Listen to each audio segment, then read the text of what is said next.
আসলে ওনার সঙ্গে আমরা পিতা পুত্রের মতো সম্পর্কিত ছিলাম।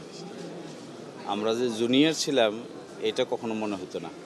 মনে হতো উনি আমাদের পিতা আর আমরা ওনার সন্তান। এরকম একটা রিলেশনশিপ ছিল, খুব ভালো ফ্রেন্ডশিপ ছিল। উনি কখনো মানুষকে গালি দিতেন না, গালি দিতে পারতেন না। উনি সর্বোচ্চ গালি দিতেন হলো কাজটা ঠিক করো নাই, এর চেয়ে বেশি কিছু বলতেন।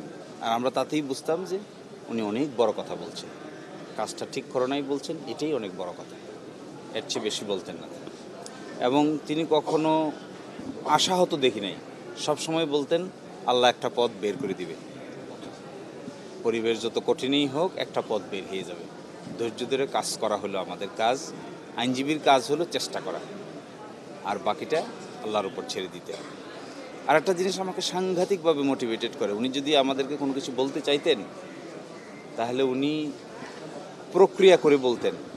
আমার মনে আছে, আমি মনে হয় এক সময় একটা বলেই করেছিলাম, উনি আমাকে বাসার দাওয়াত দিলেন, দাওয়াত দিয়ে বললেন আসো। গিয়ে দেখি অনেক খানা দানা নিয়ে উনি বসে আছেন।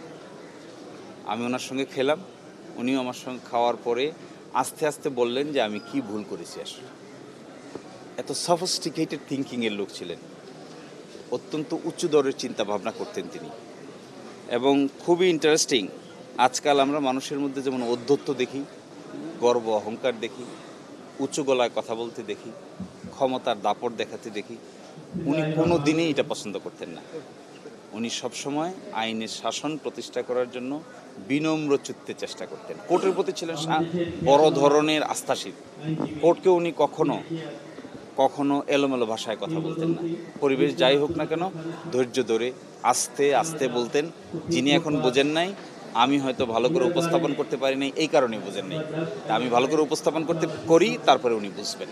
আস্তে আস্তে তাই করতে, রেফারেন্স ছাড়া কথা বলতে না করতেন আমাদের, যে কখনো রেফারেন্স ছাড়া কথা বলবে না। তোমার কাছে যদি দলিল না থাকে তাহলে তুমি অযথা বক্তব্য দিতে যাবে না, আগে রেফারেন্স জোগাড় করো, তারপরে জজদেরকে বলো। এগুলো আমাদেরকে অনেক মোটিভেটেড করে।